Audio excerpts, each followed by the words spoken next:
Hello, hello, hello, hello, everyone. Today is Thursday, April 28th. As you well know, this is interview day with Lucy, and we are live.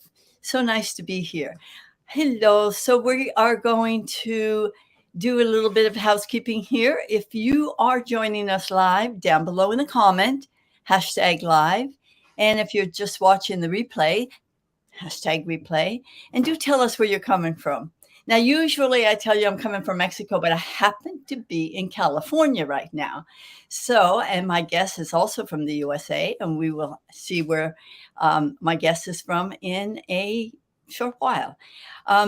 Usually, you see a banner up above where it says StreamYard permission. Please click on that and give StreamYard the permission to use your name.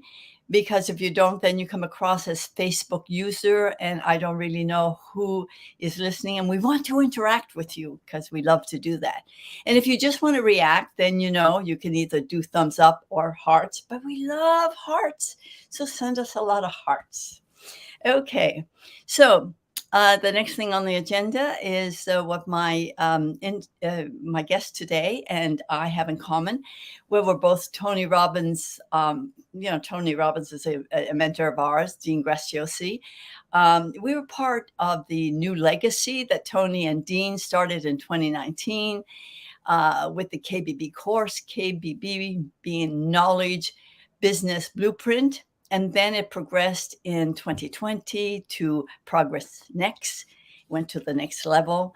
And of course, all of this was about self-education is the new norm. And they wanted to start a new movement because traditional education didn't serve us anymore. And what was happening is people were self-educating online. Google University, everybody was going to Google University. So what Dean and Tony did was take it a step further, and it was to find people who had expertise, who had knowledge, and give them the tools necessary, all right, and a venue to let them be able to teach others instead of going to classes and taking classes from professors who knew all theory but no practice. So that is the new kind of education that we have. And so my guest and I'm an ex-educator. So for me, that was a novelty, and it was a brand new, fresh air. Like, oh, wow, this is going to be the new way that we're going to educate people. And my guest really took a different. Actually, she was way before the time, but we'll talk about that in a minute. Okay, we both belong to the SER family, SER, which is the self-education revolution, because that movement of self-education has become a revolution. And so, anyway, without any further ado, let's bring on my guest, Jocelyn Parkhurst. Hi, Jocelyn. How are you today? Let me see. There you are. Hi, I'm good, thank you. How are you doing? I'm doing fine, thank you. Yeah, Hi, can I step in for half a second? I just want to correct one thing that you said, and that is that as an academic, as a professor, you mentioned that professors they teach from information, they don't teach from experience, and that's actually a pet peeve of mine. Professors teach from experience, teachers teach from experience as well. Your best teachers have their experience. Not only maybe a lot of professors have, like, I did some politics, I did my own nonprofit, and I brought that experience into the classroom, but also the experience of teaching is part of what they bring into that, and interacting with other people. And when my pet peeve with academia is not the teachers, because you have good teachers and bad teachers, just like you have good coaches and bad coaches everywhere, good and bad in anything. It's really the process of academia that I have a problem with, not the teachers. And thank you for that correction, because you're absolutely right. The teachers were not the problem anymore. Although I do have to say that in the university realm, that there were a lot of teachers, professors who taught the theory and didn't know much about the practice. But anyway, we have Debbie Prediger, who has joined us today. Hi, Deb. It's nice to see you. She says self-education is an amazing community, and Jocelyn, she agrees with you. The process of systems can hold us back. Okay. So let's begin, Jocelyn. Jocelyn, please tell us where in the United States you are. I'm in Washington State in the foothills of Mount Rainier. Oh, how beautiful. So were you born there? No, I started, actually, my life started down in California in a little town of Manhattan Beach, California, way back many, many moons ago. I'm 59 now, so I grew up as this beach town. It's blown up and does a lot more, but it was just a little tiny beach town when I grew up down there. Okay, so what brought you up north or further north? Actually, that gets into a lot of my background and my history in that when I was probably, 27, 28, I was in an abusive marriage. And that in that process, we actually moved from California up here because his parents were up here and his mom was ill, and she eventually died of emphysema from smoking. But that travel and moving up here, it actually, I stayed up here even after that marriage ended. Because I love Washington State. I love the green area. I love all of this area that I'm in. But yeah, that was part of what I share with people, is being in that abusive marriage, but how that has transformed me into the person that I am today. Right, right. Now, you are very interesting. You were doing online courses way before they became obviously very popular with the pandemic. What brought you there? I mean, Right. because that's very avant-garde of you. Right. Having I actually started teaching distance learning back okay. when it was paper. Students, they would get their syllabus and everything as paper format because there was really no internet structure for that at that time. We're talking about 1998, 1999. And so they would mail their exams to me. They'd actually take their exams at a local library or testing center, and then that would be sent to me, but their papers they would send in and I would get their grading back. And what I did with that, and this was while I was a graduate student, I was doing this work. As soon as they created a platform online, I made a cafe, an online cafe where students could go in and be able to interact with each other and be able to do that. And I think that the reason I did that is that I went back to school as a non-traditional student that they called at that time. I was 29 years old when I went back to school. I had 3 kids. And I was in this abusive marriage. And basically, when I was there, I was like, okay, I don't like where I'm at. I don't like the world around me. I don't understand it. Women don't have power. So I went in for political science and then eventually did get my PhD in political science. And so really, the whole time it's been this desire. How do I give more power to other people? How do I help them empower themselves? And so this was really why I got into distance learning and then online learning. Almost every course that they would allow me to, at least at that time, I brought in something about the internet, something about the online world, a platform that would help, because I knew that for me, that's actually one reason why we moved over from Western Washington to Eastern Washington, is that I wanted to go to school at that school. But we had to pick our whole family up and move all the way across the state in order for me to go to school. And that's just not feasible for so many people, especially women with children. Right. And that's one reason why I'm so strongly was for online learning. And then actually, it's kind of a funny story. When I was an assistant professor going for tenure, I started teaching at a couple of different online colleges so that I could really understand the pedagogy and the background and all the information about it.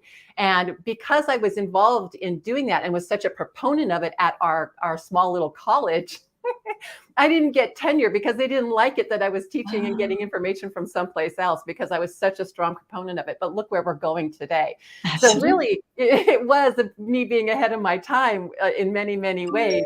But I love where I am now. And that's one of the frustrating things I have with academia, is that it tends to be so structured and so systemized, right, that, and the reason why, as you noted in the thing, it's almost abusive in nature, is because of, you have tests and you have to put students push themselves and they feel bad about themselves because they didn't get the grade that they wanted, or, and as a graduate student, the pressure that's on us to do prelims and to go through this process. I wanted to have fun at my prelims, and I ended up getting verbally smacked around because I wanted to have fun. Right. And it sort of takes all the fun out of it. And so again, it's not the teachers, it's really that they were indoctrinated into the same kind of system. And so my idea is, and I even bring it to I still teach online for one college, one online university, because it's very student centered, but I bring in some of my own policies as well. And one is that students can revise any assignment as many times as they want to get the grade that they want. Because to me, that's reflective of the real world. And Absolutely. I try to dissuade the stress of, don't look at the grade, look at my comments, and then do it again if you want to. Exactly. You're not there yet. You're not, I love the word not yet, just keep doing it. And so, it just, I know. Anyway, I have to, I was totally frustrated as a teacher when I left. And I felt really bad for the younger generation, because they had so much to give. Not that we didn't. They had so much to give. They wanted to revolutionize, and their hands were tied, with the system, and it was very frustrating to see that happening. Yeah. Anyway, now, as I understand you, okay, before I want to talk about that, I want both of you and I have a business coach, Maya. Yeah. Comerota. Now, Maya was attached to Dean and that KBB program and not so much the Progress Next. So how did you kind of, I want to say, hook up with Maya?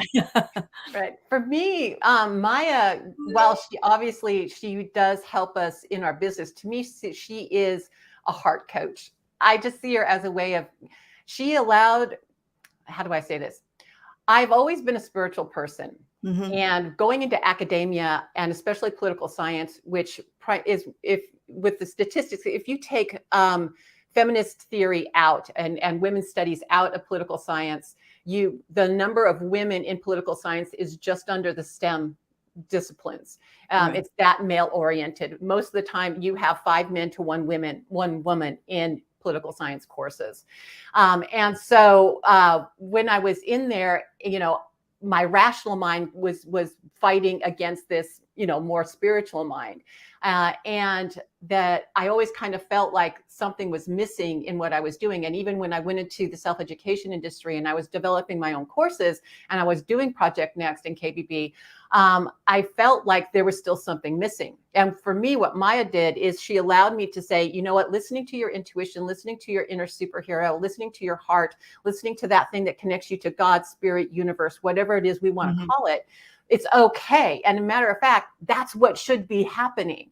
And for me, that's what's important to me. And what I do now is with for me and going in what I'm teaching, it's like listening to my inner knowing and allowing other people to do the same thing.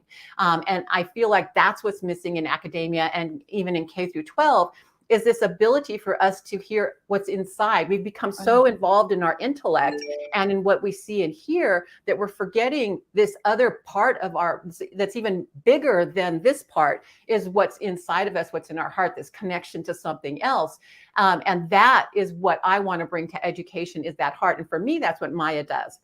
Is that she created a group that says, you're not crazy, you're not insane, you're not weird. This is actually real and true, and go for it.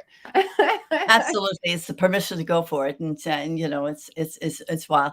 So Debbie she totally agrees. She says expansive heart opening and alignment with Maya, and she's loving this conversation. So, okay, so you, as I understand, you're still doing the courses.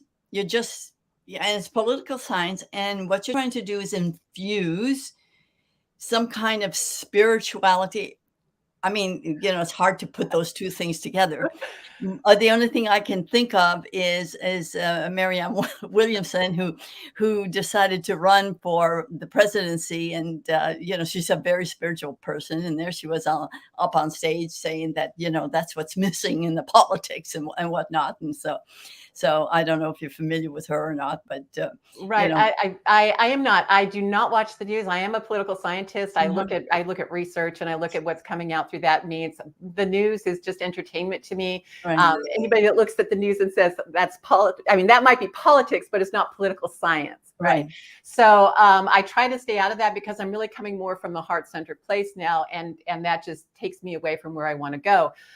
When I talk about the courses I teach right now at the one university, online university that I'm at, Southern New Hampshire University, again, very student-centered. I like teaching there because of that. They still have processes in there that frustrate me sometimes. They're not people, but they're processes. Like you become just a name on a list that they send emails out to. So some of that still becomes frustrating, but I have a lot I can bring that in. And when it comes to politics and political science, a long-term dream of me is really to create a whole education system, K through university, and actually from before life to afterlife, that incorporates not just the intellect and what we want to learn, but this heart-centered spirituality and energy. And that's why I'm an energy and spirituality coach first and foremost, is because that to me is what guides everything else, is what energy we bring to something. And that's something we get to choose, although it's a path and a journey to get there. And then that connection to spirit, or what I call the inner superhero, and being able to do that. But, it is kind of weird to say spirituality in politics or spirituality in education. Right. But again, if you look at Sadhguru, is somebody that I really, really admire, because I love him too. In India, he has done exactly this, right? It's more of a norm there for you to have this inner knowing, this inner world that you are connected to, and have that then guide you in the outer world. And so it's, in the West, we tend to be much more in the consciousness of the intellect rather than the consciousness of our inner world. And so it's really trying to combine those. And I've only recently got to know him in the last year, and I'm like, wow, he's doing it. And he does it in a very funny way. He's very comical. I mean, sometimes I'm shocked. Playful in what we're talking about and what we're doing, even if it's a serious subject, which I really enjoy. I think sometimes he likes to shock people when he says things. It's like, oh my God, did he? I have to think he's doing a certain kind of pattern interrupt. Absolutely. Yeah, right. So tell me, so I can see what, where your energy is, and what brought you to wanting to be a coach. And now you call yourself an energy spirituality coach. So can you explain to me, what is energy spirituality coaching? I mean, I know most coaches hope to transform their clients, their prospects, Can you expound on this a little? Sure. The reason I call it, so it's energy / spirituality, because a lot of times spirituality freaks people out. So I always put energy first, because really when we talk about spirituality, we're actually talking about the energy that we bring to each situation, from my perspective. And originally I got a lot of my ideas from Buddhism, but I've sort of, now I did Buddhism for like 35 years, and I've just opened up the door and said, I'm done with institutionalized everything. And I'm just de-institutionalizing myself from everything, and just going to be me. I'm figuring out who I am in this process, because I still don't know all of who I am. And I don't think I ever will. That's the joy of being on this earth and who we are. Exactly. But one of the cool things I did get was this idea of the 10 worlds. And it's really just a way of looking at energy. And it's also a way of looking at karma. Karma isn't what happens to us. Karma is what we do with what we get, the energy that we bring to what we get. So we can have something happen to us, and we can get at it from a place of, let's say, anger, which is a low level energy, and be angry and hurt about it. Or we can come at it from an energy that's a higher level energy, let's say of service or of learning. And so the 10 worlds, in the way that I look at this, and you can see how energy fits in this, is hell, hunger, anger, animality, humanity, heaven or rapture, learning, realization, bodhisattva, or what I call service, and then Buddhahood, which I call love. And so within the 10 worlds are the 10 worlds. So let's say you have your tendency is anger. Well, anger is not bad. We need it, right? But you can come at it anger from a place of hell, where you think everything in the world is bad for you, and you're just lashing out. And this is the people who go and do horrible things in society. Right. They're coming from one of like hell, hunger, animality, anger, and those kinds of places. Or you can have anger in a place of, let's say, service. or love or learning and growth. And you're going to have like a Mother Teresa or, a Gandhi or a Sadhguru or somebody like that. You have to have some energy to do something. A lot of our world is in this place where it's apathy, where we don't have energy because we're told you shouldn't be angry, you shouldn't cry, you shouldn't be sad. And then we just hold all these things in until we're depressed and we have aches and pains and we're just not well anymore. But really, we need to feel those emotions, because if we're in apathy, we're not going to do anything. But if we have an energy, whether it's sadness or anger or whatever it is, we can transform that to a different higher level energy, like love, like compassion, like happiness, like joy. But it takes understanding it to be able to do that transformation. First, for me, it's first feeling that emotion. If I'm sad, I'll say I'm sad. I don't try to connect a story to it.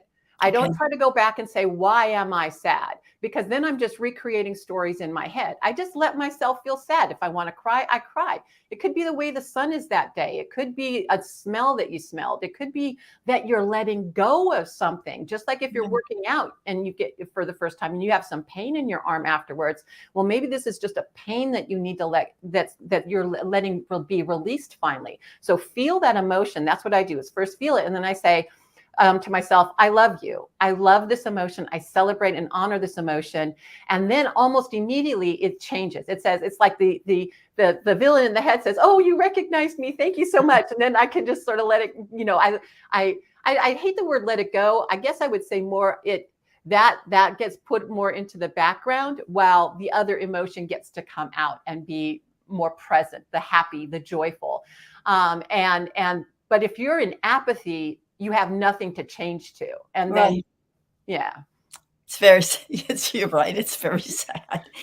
So, it's interesting, we all, when, for example, when people could walk into the room, sometimes you can sense their energy. I mean, and so, and then possibly, you sometimes you feel, oh, I don't want to go near that person. And what makes us feel that energy? What is it in us? I mean, I'm very intuitive, so my gut talks a lot to me, and that's how the only way I can express this is it's my gut or my head, and it's usually my gut that talks to me the loudest. And so I've always gone with it, and it has, now that I look back, it has saved me. It not only has it saved me, but it has given me direction in my life, all my life. When I think about it. And so now I appreciate it so much more because everybody is talking about it, and it's a plus. And I thought, because I never wanted to tell people about it, because I thought, oh, they're going to think I'm crazy, blah, blah, blah, blah, blah, But today it's, so how do you change as a coach? How do you help change the energy that one brings to the world or into a space of, how do you do that? Everything's energy. Everything is a vibration. Everything has a frequency. So everything is energy at some point. Our bodies, everything is.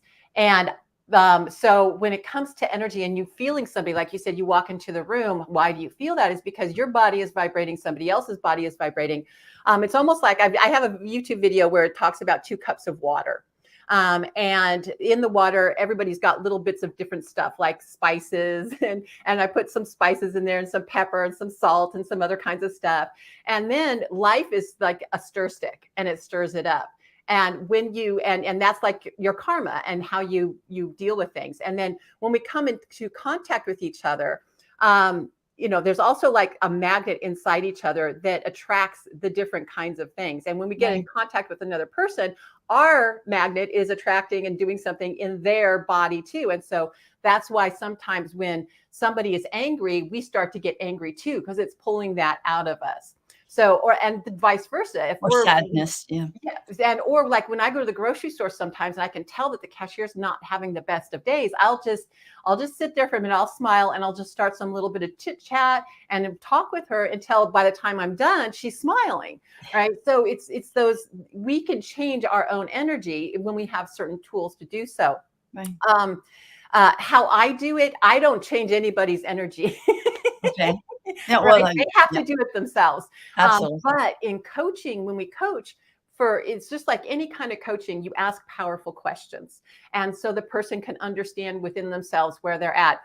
Or you just mirror something to them, or you wonder you ask them what their vision is, and you hold that vision, and then you just, let them talk so that they can hear the words for themselves. And just in that process of hearing their own words, they can decide whether that's true or not for them. Because a lot of the stuff we say is not necessarily what we're really going to buy in and feel and want to have as part of who we are. But we need to get it out into the world to decide if that really is us or not. So it's that opportunity. Again, it's a walking with process. I often like to think of it. I'm a gamer. I play World of Warcraft. I've been playing it for almost 20 years now. And it's just one of the things I will do as my wind down kind of thing.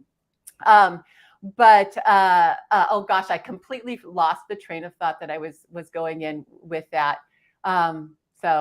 Well, the thing is that you really can't change the energy of somebody. You're asking powerful questions, and then of course that's how.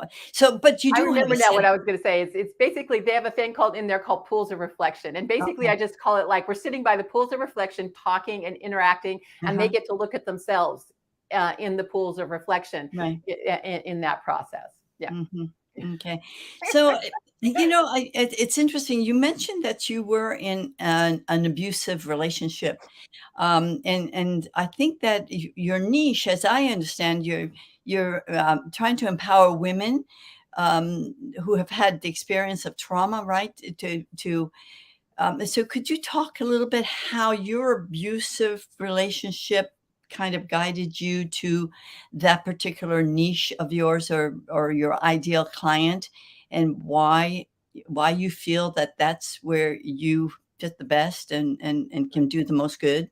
Right. I'm in our world today, so many people have experienced trauma. It's almost like, I'm not sure you can get out of your 20s without having experienced something. It's just whether it's academia or it's abusive marriage, or like me also, I was sexually abused when I was a child.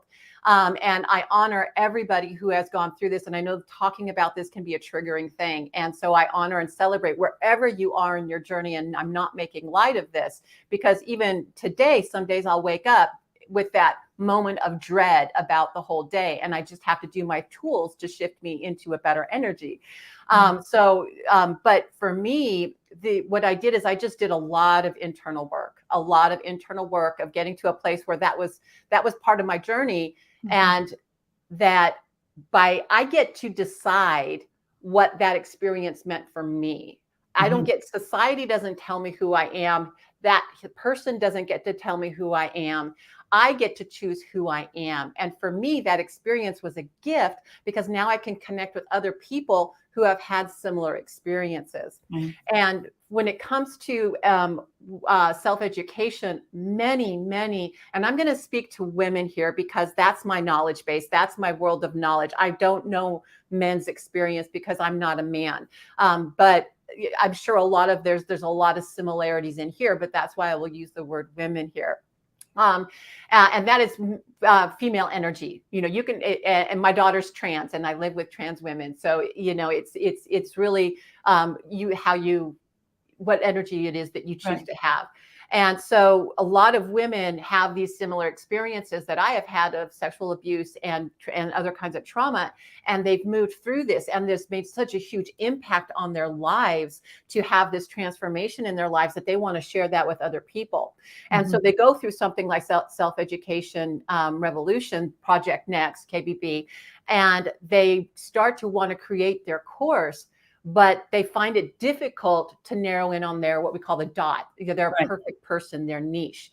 And I did the same thing. I kind of circled around and said, well, I can help this kind of person, this kind of person. And then finally I just said, no, Jocelyn, you got to dive right into your dot. And I had to go back, and I had to find a way to re-experience that part of my past, because I was trying to teach from back here with all the knowledge I already had, all these tools, all these events, all these courses, all these different things that I've already gone through, and all these tools I have now, and then trying to just like give them all at once to this person, without going back and remembering that the very first thing that I did was just looking in the mirror and saying, I love you.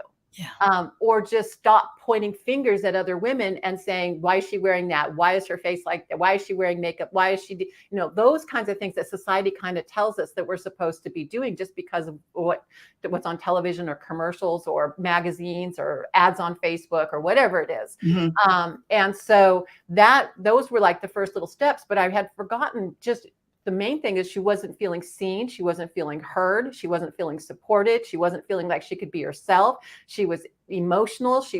And people are telling her not to feel emotions and just all these, kinds of experiences. But until I went back and remembered the me of that, how you felt, yeah, in a safe place, was I able to actually then narrow in on my dot and who they were. And so for me, that's the part that's missing, is the heart, is the connection to your heart, is the safe place, is the knowledge that it has all this great stuff, but that really coming from that female creative inner heart energy, that to me is what was missing for me. And being that I'm speaking to the me right.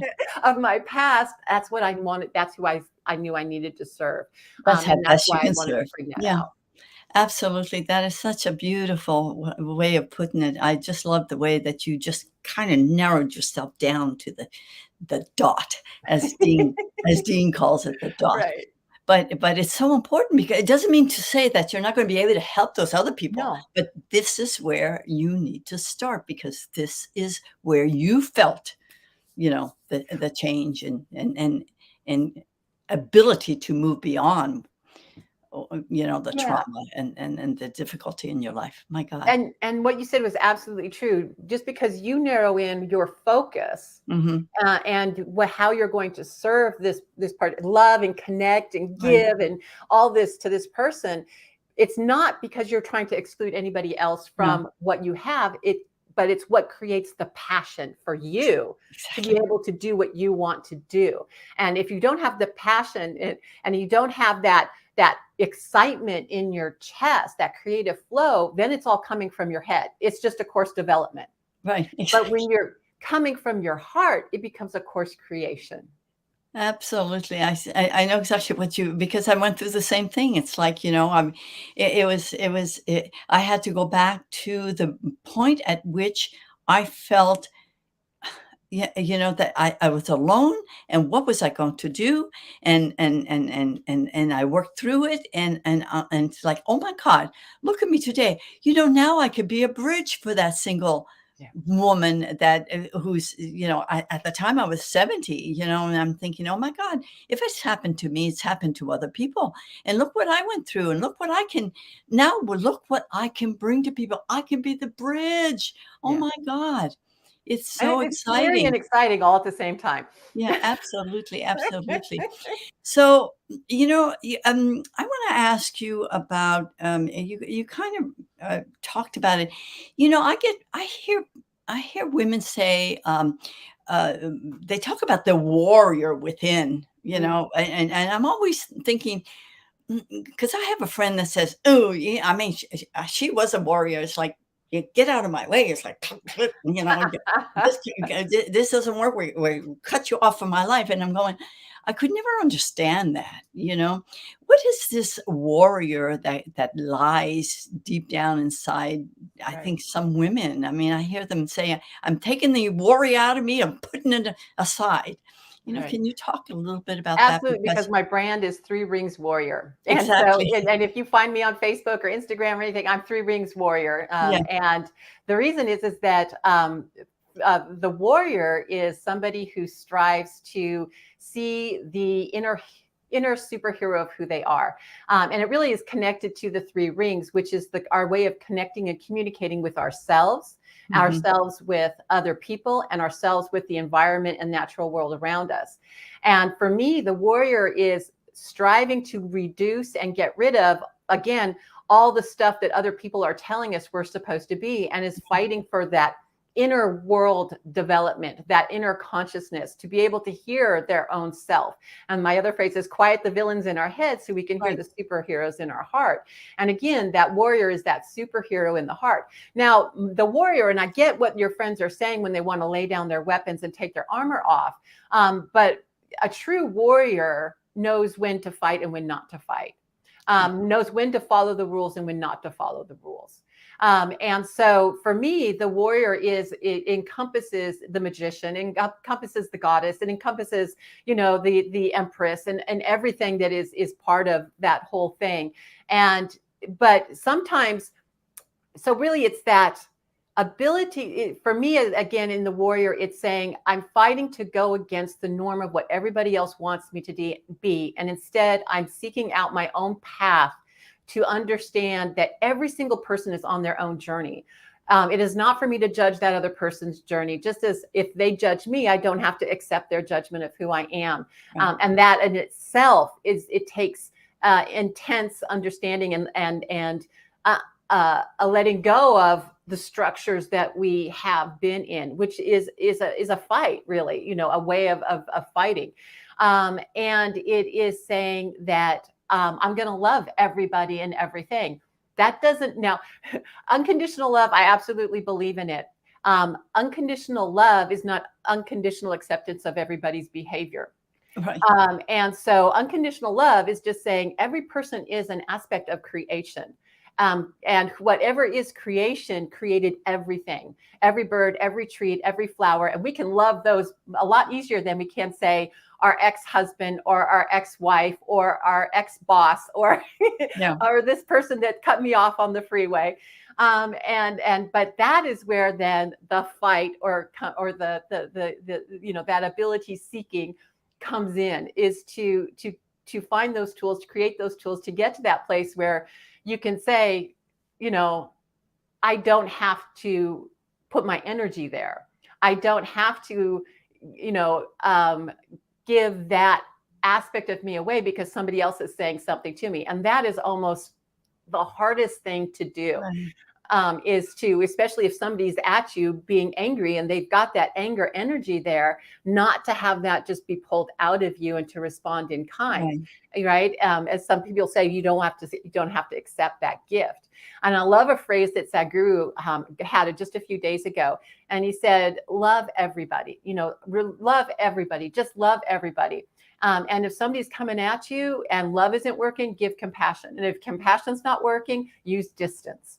So that's a nice way to put it. Yeah. Right. Because I'm a firm, I was a teacher, I was a student of the Course in Miracles for years and still am. I still practice, but everything's about love or fear, and so that's really interesting. Just recently, I want to talk about your podcast, because you are a podcaster, and I think Rich Oseguera is with us today. He's a great podcaster too, and I just want to talk to you about why podcasting. I mean, today it seems like people are doing vidcasts. I think video podcasts or something. So I know that podcasts seem to be very popular. Is that the reason you're doing a podcast, or because I know that you have courses, and I want to talk about that. I know that you're on Facebook and you're very active there. But what was the purpose of the podcast for you? So, yeah, I am an introvert, but at the same time, one of my skills is being a performer. I've done ballet for many, many years. And so that allowed me, I love the connection to the music and the body. And it was almost a spiritual thing for me. So I grew up being able to perform, but I need a lot of downtime. So I'm really an introvert, and doing a lot of the kinds of marketing that KBB and Project Next had us doing didn't feel right. And I would try different things, and and of course, a lot of that was mindset. But one of the things in the last Accelerator Impact that came out was this idea of doing interviews with people. And I'd been wanting to actually do this for several years, but never had the courage to do this part, which is the connecting with or the phone calls, like connecting with people through phone call and stuff. I've always had a difficult time getting on the phone with people and staying on the phone for a period of time and connecting.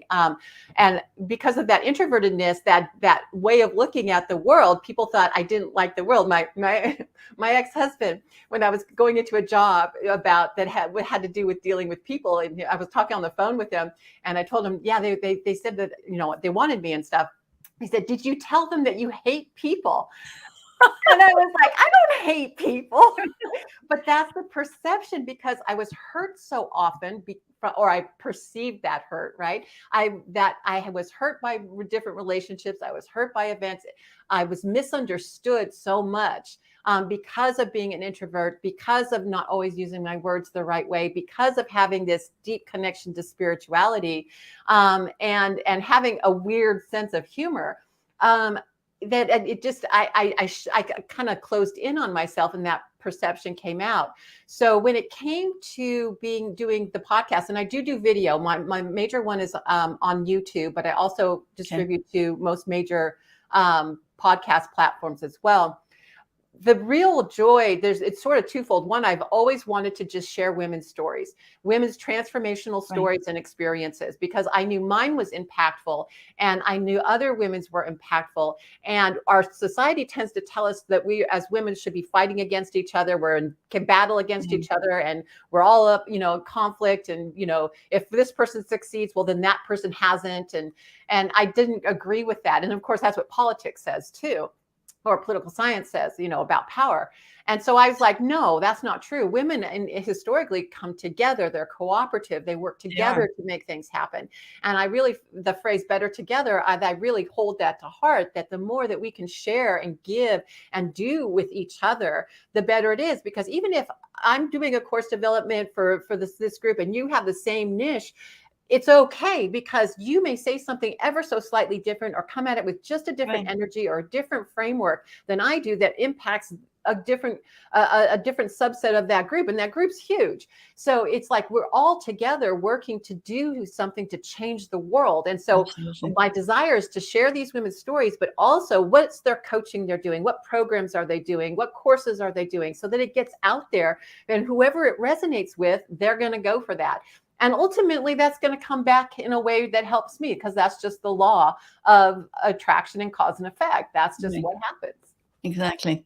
So the podcast for you then was simply because you kind of were an introvert, although you do video, as you say. So do you see yourself going from podcast to vidcast more? Well, like, again, primarily it is video. It is on YouTube, and then secondary, it does go out to the other podcasts. My son and daughter-in-law are a huge podcast, audio only. That's the way they love it. So it's not hard. I do it on Zoom. It's super easy. I do my own editing and everything, at least right now. And then I put it out on YouTube, and then I take that same after I've done the editing, I take the same thing and I put it through Anchor, and they just extract the audio, and then it goes out. And matter of fact, Anchor now has its own video as well, podcasting platform too. So it's all one, and it's really it's more for the person who's receiving it. How do they want to receive it? Do they want to receive it by video, or do they want to receive it by just audio? And that's really the only difference it is there. Where I want to go with all of this is, again, my big plan is a retreat and education center, and just a whole system. And that's one reason why I'm doing this whole framework on creating courses from a heart-centered creative space, is so that other instructors who want to do this, they have this framework that's there.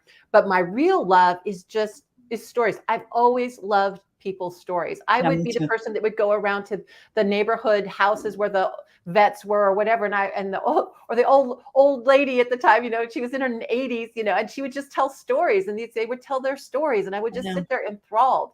And so this has just been a love of mine for my whole life. And then, like I said, for several years, wanting to do this, and even travel around and just find random people and listen to their stories and share their stories.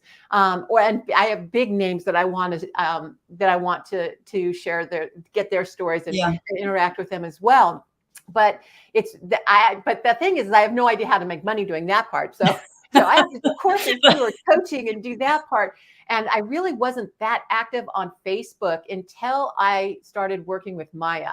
And what she got me to do was to trigger into myself and say, I can shine my light as bright as I want to, as bright as I could, because I've been holding myself back from being me, because I was always concerned about how other people would see me. Yeah. And until I got to that point of listening to my own heart, my own inner intuition, and saying, no, Jocelyn, you can be whoever you want to be. You can shine your light as bright as you want. And it doesn't matter what other people want or think, because me shining my light, it's like Maya shining her light, how she does, allows me to say, no, I can shine my light as bright as I want to. So if I shine my light as bright as I want to and be me, as crazy, inconsistent, wild, weird, say this thing and then the next day do that thing, and say, claim it all as myself, then other people can do the same thing. Right, exactly. And she's a great model that way. Yeah. Maya, I mean, I just love her too. So what's next for you, Jocelyn? I know that, I think you have a course that is, it's coming up yet. It hasn't started, right? Do you want to talk about that?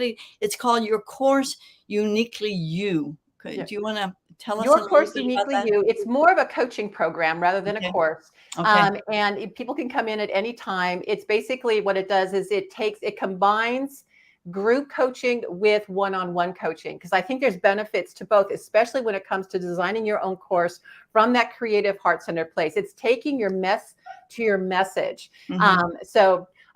And I truly believe that, a lot of people are just into the group coaching right now. And I love that, because questions are the questions that people bring up in a group coaching, often they're questions that I didn't have, but I absolutely needed those answers. Right. So there's a huge benefit to group coaching.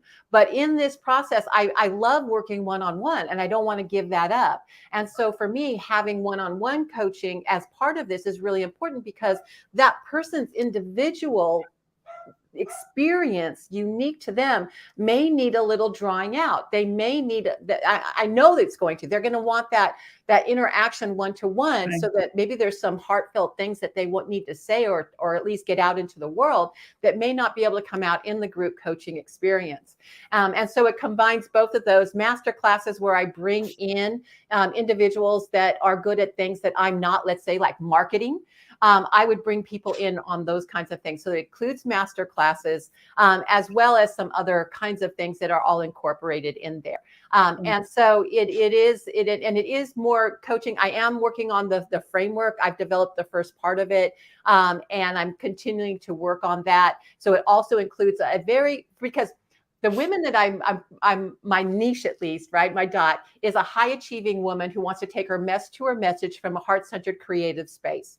And so that high achieving woman wants depth of understanding of why we do something. So why is it so important for your dot? And this would be like the first step is of the framework of understanding your dot.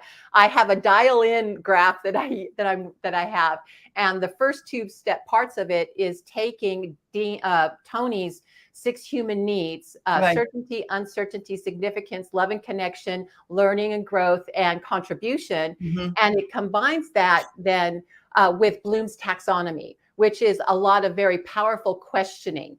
Is what Bloom's taxonomy is. And so, like for my person, if I look at certainty for her and I ask what is the primary way or the primary tool that she uses to create certainty in her life, that's having information, lots of information, knowing the rules. What's her primary tool for getting uncertainty? Breaking the rules. Right. So once you combine these, you start to understand that. So that's the framework starts to get into this more deep into each step of designing a course. Again, that comes from my course design background process that I've been doing for 20 years. And then combining with the energy, spirituality, heart-centered coaching. And so that's that's the process. Yeah. I really want to ask you, why 12 weeks? Because, most programs are 8 weeks. I mean, Dean's program's 8 weeks. My program is 8 weeks. It seems like 8 weeks is a long time. 12 weeks is another full month. And so this is what my inner self told me to do. Okay. That's all I can say. Everything that I do when it comes to charging, how much I charge, when it comes to how long it should be, what the process is, I sit there and I ask my inner self, what should, and half the time I'm going to, really? And then I sit there and it says, yep. I said, okay. So every step I take, I go back to my inner voice, my intuition, my heart, my connection to spirit. And I am guided through that process from that. And that is why it said 12 weeks. And that's why it's 12 weeks. That's why it's 12 weeks. Okay, great. Yep. So if anybody wants to contact you, Jocelyn, I have in the tickler bit below, it says contact Jocelyn Parkhurst by messaging her or by email, Jocelyn at 3ringswarriortraining.com. Is that correct? Yes, you can also, if you want to, feel free to go to my website, which is 3ringswarriortraining.com. Okay. And there is a place there where you can sign up for a free 45-minute session. And really, it's just an ability for us to chit chat, talk about what you are, where you are, what you want to do, what coaching it is that you, if it's this coaching, spirituality, energy coaching, or whatever it is, you can sign up there for a free 45 minutes. And that's really just our opportunity to talk about any questions that you might have and to see what might be right for you. Right. Okay. Wonderful. So what I'd like for us to do is after the interview, I would like to, in the comments below, I will put the message here and then also the website URL so that people can easily get to it. Well, Jocelyn, it's been wonderful. Thank you for your time. I know that we're all so very busy, so I'm very appreciative of your time, for you being here, and so I want to thank you for honoring us. Lucy, you asked some really good questions, and I really appreciate it. You brought out some really good things out of what, my experience and stuff, and I enjoyed very much being on here. And I didn't get to see any comments, but I appreciate everybody that was on and that listens and is listening to the replay as well. So I just want to let you know the Mariola Balika just joined us, and Wilma Gonzalez, and Rich Oseguera, who has a wonderful podcast called Unmute Yourself, and Debbie Prettiger, who's been with us since the very beginning. So thank you all for being here with us live. I really do appreciate it. And do remember that if you are ready to launch your business and are ready to, you have a course, you have a workshop, that's what I do with my team. Contact us and we will help you launch and even scale your business. So thank you all. We'll see you next week for another wonderful interview. Thank you again, Jocelyn, and thank you, everyone. Bye for now. Bye-bye.